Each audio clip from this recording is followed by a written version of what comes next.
+1 geography हम lesson कर रहे थे भारत की स्थिति। हमने इसमें पढ़ा कि भारत की स्थिति अक्षांश और देशांतर में किस प्रकार की है। विश्व मानचित्र पर भारत की स्थिति अक्षांश और देशांतरीय मान से क्या कहाँ स्थित है, भारत का क्षेत्रफल कितना है। अब इससे संबंधित कुछ क्वेश्चन हैं। मैंने जब आपको पढ़ा था तब भी इसके बारे में थोड़ा सा जिक्र किया था कि भारत को एक उपमहाद्वीप क्यों कहा जाता है। तो इसमें सबसे पहले क्वेश्चन ये बनता है कि उपमहाद्वीप हम किसे कहें। तो उपमहाद्वीप होता है बेटा वो क्षेत्र जो मुख्य भूभाग से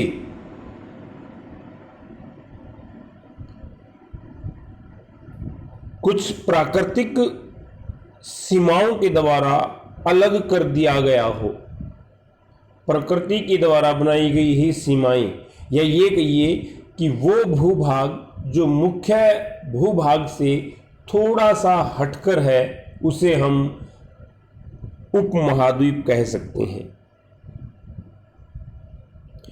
अगर हम क्षेत्रफल के आधार पर देखें तो भारत का विश्व में 7वां स्थान है। रूस, ब्राज़ील, कनाडा, संयुक्त राज्य अमेरिका, चीन और ऑस्ट्रेलिया ये भारत से बड़े देश हैं विश्व में। पृथ्वी का 2.2% भारत के भूभाग, विश्व के भूभाग का 2.2% भारत का भूभाग है। अब जब जनसंख्या की बात करते हैं तो विश्व की बहुत बड़ी जनसंख्या भारत में रहती है। भारत का जनसंख्या में विश्व में दूसरा स्थान है। अब उसकी जनसंख्या और क्षेत्रफल दोनों को अगर देखें तो इसको एक उपमहाद्वीप कहा जा सकता है। उसके बाद जो भी यहाँ की प्राकृतिक सीमाएं बनी, नीचे की तरफ हिंद महासागर, अरब सागर और बंगाल की खाड़ी से बाकी भूभाग से अलग करते हैं, और उत्तर में हिमालय पर्वत इसको बाकी भागों से अलग करता है। यूरेशियन प्लेट से भारतीय प्लेट को अलग करता है, इसलिए भारत को एक उपमहाद्वीप कहा जा सकता है। डॉक्टर क्रेसी के अनुसार भारत को यूरोप की भांति एक महाद्वीप कहलाने का अधिकार है। प्राय ये कथन विशाल क्षेत्र तथा जनसंख्या के आधार पर कहे जाते हैं।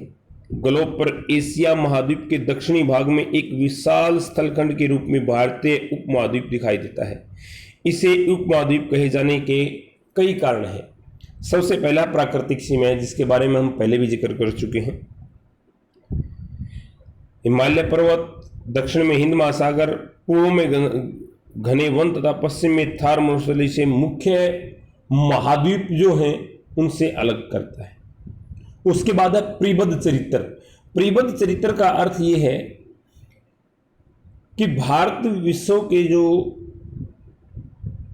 हजारों किलोमीटर तथा अखंड रूप से घेरे हुए पर्वत श्रृंखलाएं हैं वो अलग चरित्र का निर्माण करते हैं।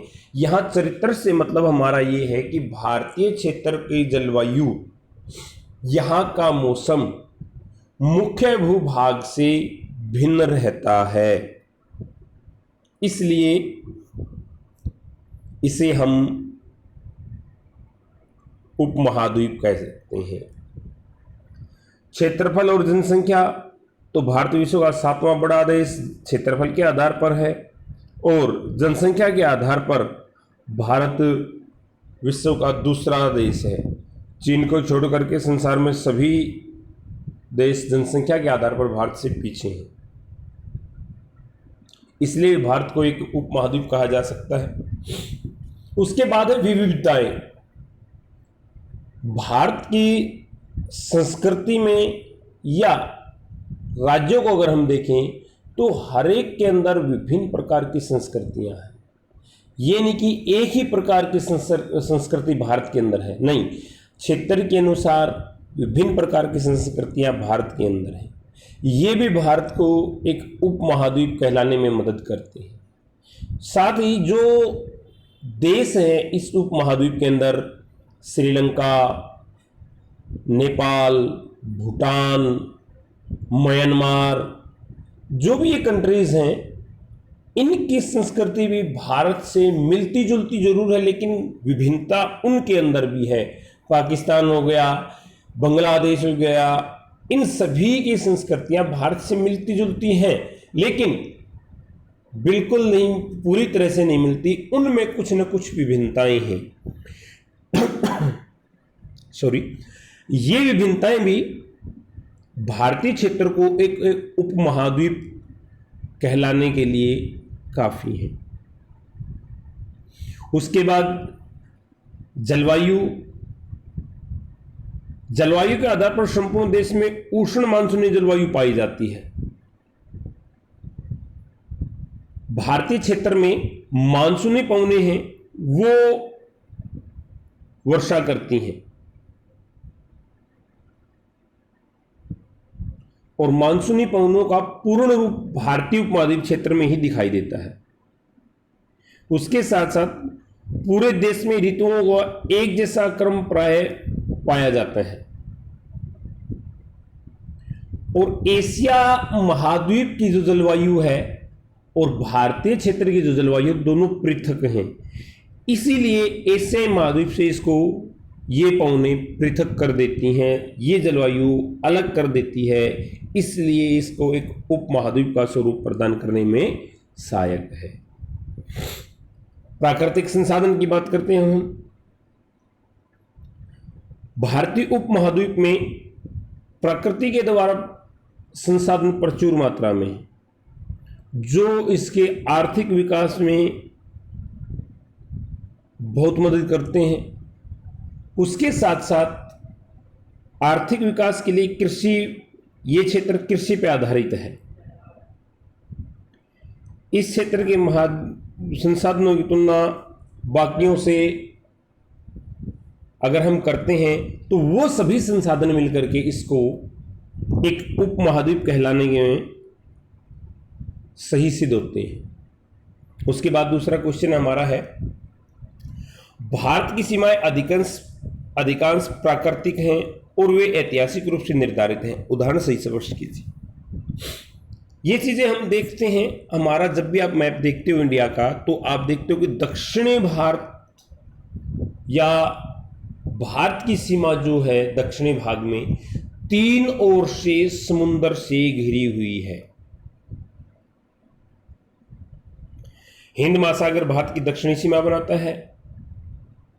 समुद्र के पार हमारे निकटतम पड़ोसी देश श्रीलंका है, जिसे पाक जलडमरू मध्य भारत से जोड़ता है या अलग करता है। उसके बाद इंडोनेशिया निकोबार द्वीप समूह है। भारत की पूरी सीमा पर बंगाल की खाड़ी स्थित है। Bangladesh, Malaysia, Myanmar, Thailand, Cambodia, Vietnam तथा लाओस इस खाड़ी के अंदर स्थित देश हैं। इस सीमा के ऊपर, पूरी सीमा के ऊपर जो हमारा हिमालय पर्वत की जो पर्वत श्रृंखलाएं हैं, वहां पर बहुत ही सघन वन भी हैं जो भारत की सीमा का निर्धारण करते हैं। पश्चिम की तरफ जब हम आते हैं तो अरब सागर हमारी पश्चिमी सीमा के साथ लगता है, जो हमें इराक, ईरान, अरब, मिस्र, सूडान, इथोपिया, केन्या आदि देशों के साथ अलग करता है और हमारी स्थिति निश्चित करता है। भारत की उत्तरी सीमा का निर्धारण हिमालय पर्वत एक अखंड दीवार के तौर पर खड़ा हुआ है, जो हमें तिब्बत, चीन, सिकियांग बेसिन, तजाकिस्तान तथा अफगानिस्तान से अलग करता है। मैकमोहन रेखा भारत तथा चीन के मध्य एक प्राकृतिक सीमा है। हिमालय पर्वत सीमा की जो ऊंचाइयां हिमालय पर्वत की, वो हमारी सीमाओं के ऊपर मौजूद हैं, वो हमारी सीमाओं का निर्धारण करती हैं। उसी के साथ हिमालय की गोद में बसे नेपाल और भूटान, जो जो दो छोटे छोटे देश हैं, उनके साथ भी हमारी सीमाएं प्राकृतिक रूप से हैं। पश्चिम में हमारा भाई पाकिस्तान है, हमारा पड़ोसी देश पाकिस्तान है। ये देश ऐतिहासिक रूप से प्राचीन सभ्यता के समय से भारत का सहभागी रहा है। 5 नदियों का जो क्षेत्र था हमारा, पंजाब जिसे हम कहते थे, तथा राजस्थान की मरुभूमि एवं सिंध ऐतिहासिक रूप से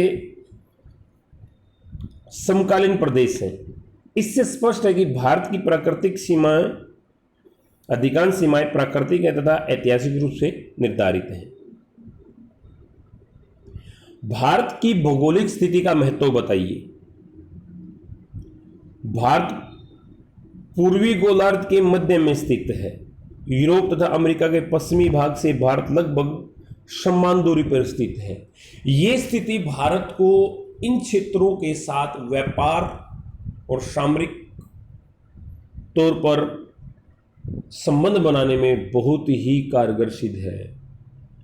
व्यापारिक मार्ग, जितनी भी हमारी तटरेखाएं हैं, व्यापार, अंतर्राष्ट्रीय व्यापार की दृष्टि से भारत की स्थिति बहुत ही महत्वपूर्ण है, क्योंकि भारत की जो बंदरगाह हैं वो व्यापारिक अंतर्राष्ट्रीय व्यापार को बहुत ही बढ़ावा देते हैं। जो हमारा जलीय यातायात है उसमें सुगमता से हम एक देश से दूसरे देश तक पहुंच सकते हैं, और भारत की स्थिति इस प्रकार की है जो सभी के नज़दीक तक हो जाती है। कर्क रेखा की समीपता, कर्क रेखा देश के मध्य से होकर गुजरती, इसलिए भारत समूचे रूप से एक गर्म देश है।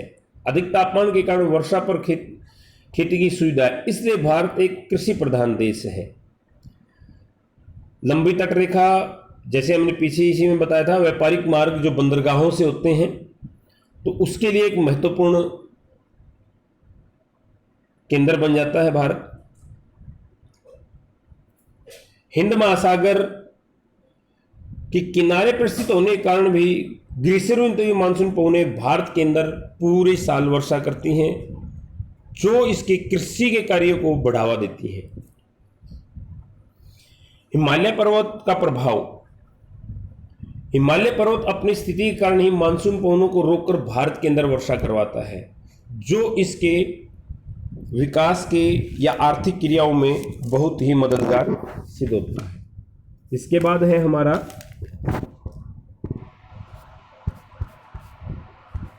इसकी एक्सरसाइज इस लेसन की, जो इसके साथ दे रखी है, आप इसको भी करके आना। भारत का देशांतरी विस्तार हमें किस प्रकार प्रभावित करता है, ये चीज मैं कल बता चुका था, थोड़ा सा और बता देता हूं। भारत का विस्तार 30 देशांतर का है।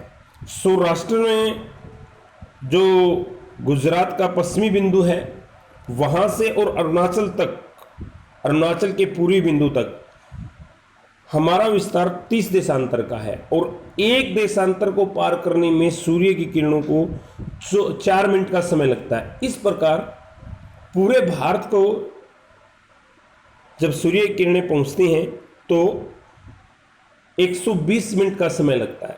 इससे अरुणाचल प्रदेश और सौराष्ट्र में सूर्य उदय के समय में लगभग 2 घंटे का अंतर होता है। इसके अनुसार जब अरुणाचल प्रदेश में सूर्य उदय होगा तो सौराष्ट्र में उस समय रात होगी। इस तथ्य से भारत की विशालता का ज्ञान होता है, परंतु आधुनिक जेट युग में दूरियां सिमट चुकी हैं, अपना महत्व खो चुकी हैं। इससे हमारे जो देशांतर का महत्व है या भारतीय देशांतर का विस्तार का जो महत्व है वो आप लोगों को समझ में आएगा। एक्सरसाइज साथ में दे रखिए, इसको कंप्लीट करके आना है। Thank you, have a nice day.